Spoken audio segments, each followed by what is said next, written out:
3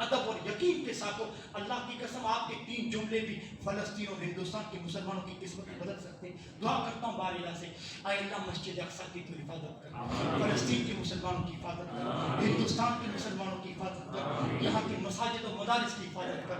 اے اللہ چھوٹے بڑے جتنے ہیں ان کے ایمان کی بھی حفاظت کر, یہاں کے علماء کی حفاظت کر, جب تک زندہ رکھ اسلام پہ, جب ہمارا خاتمہ ہو تو ایمان باللہ کر. السلام علیکم ورحمۃ اللہ.